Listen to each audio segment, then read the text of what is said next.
Hi, everybody. This is Cheryl Abram. It's been a minute since I've been here, but I'm back. And I want to talk about some stuff has been going on right now, as you all, well, I don't know if you all, some of you may be aware, if you're aware of the Christian community and stuff like that, with Tiffany Montgomery, who is a prophetess, and other people that she's, I guess, beefing with, that have been, and her videos are all over. They're on Facebook, on YouTube. So if you're interested in finding out what all of that is about, you can do that.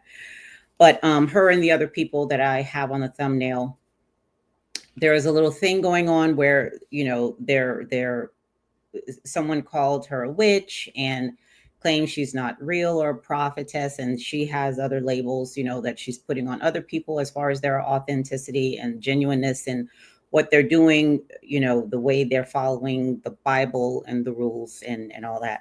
Now, I used to be, as a Christian who changed her mind, okay, which is one way that I describe myself, I used to be in that group.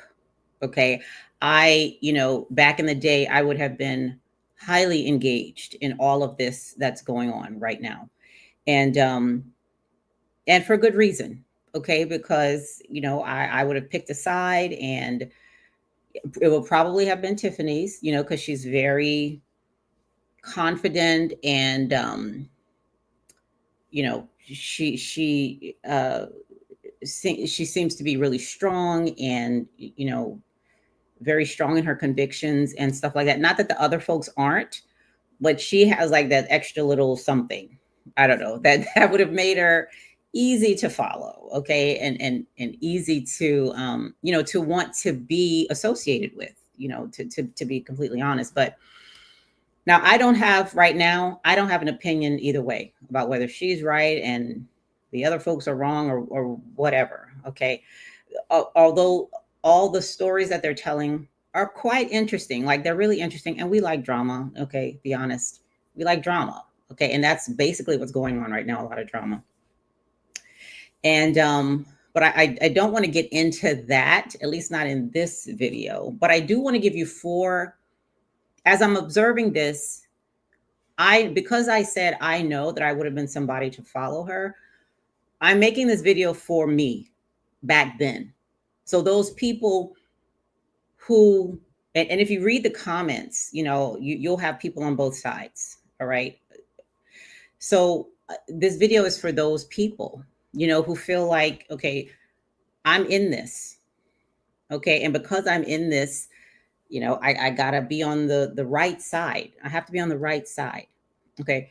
For me, being a Christian was about being right. That was the most important thing. I was right. I am right. I am right.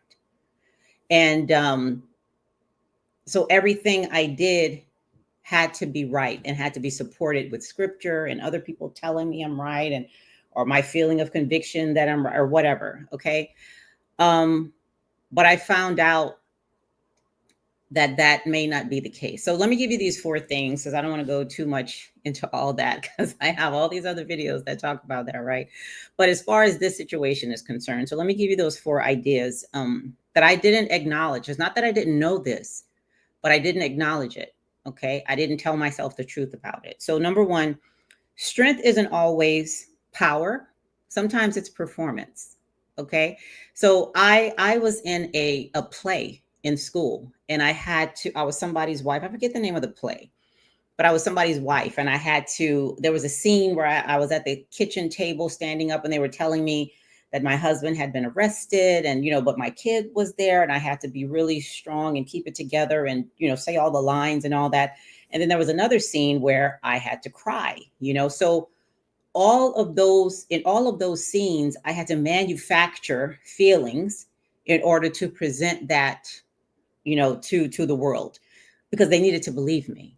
They needed to believe what I was saying and doing on that stage. But more importantly, I needed to believe it.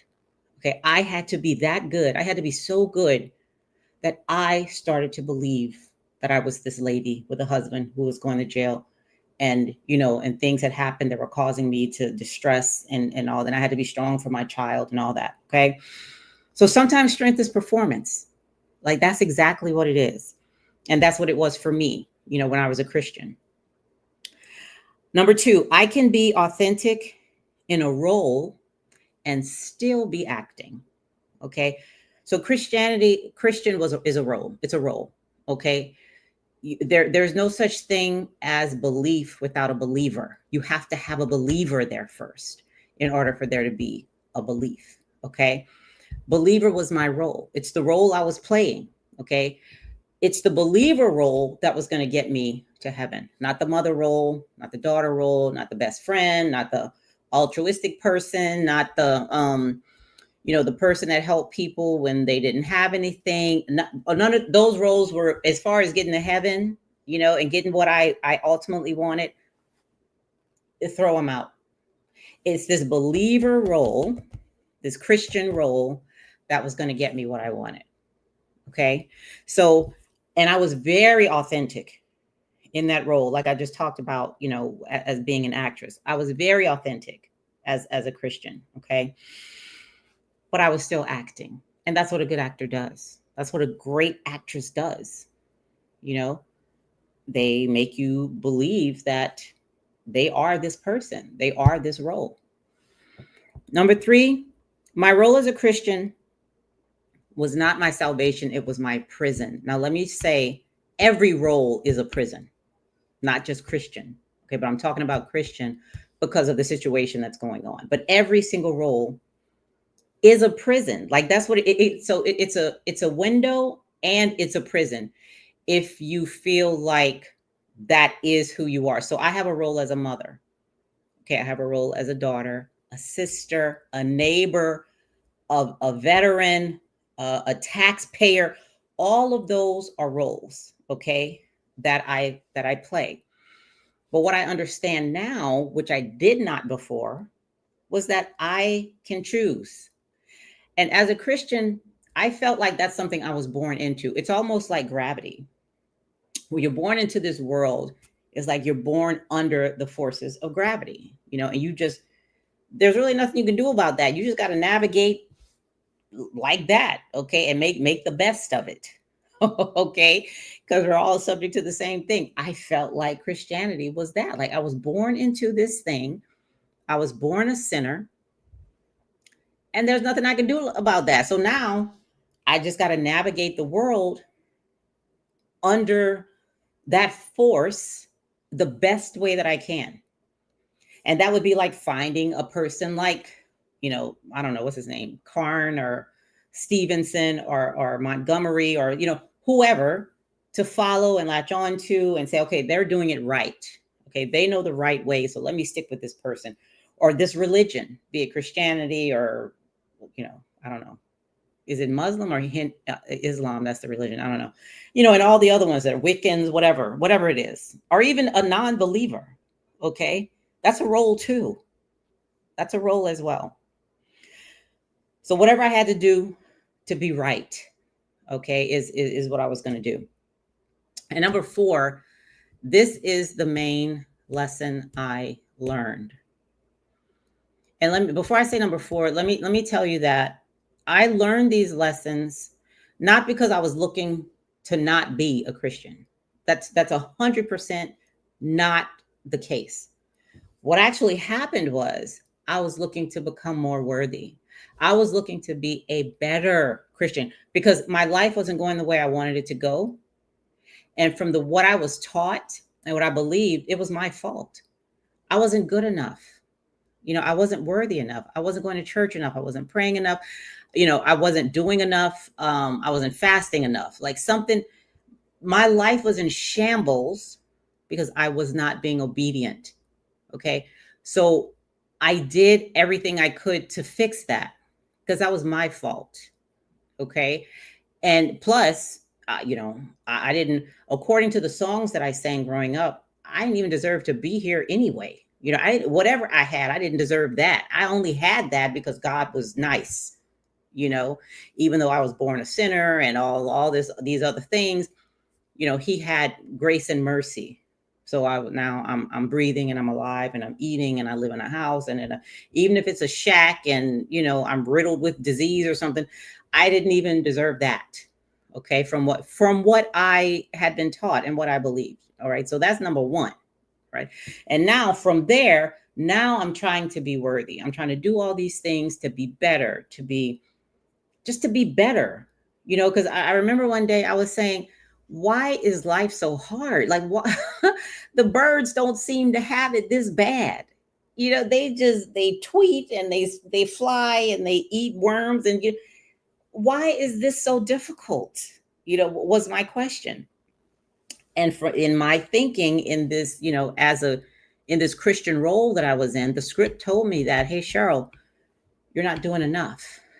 Okay, you're not worthy enough. That's the main problem.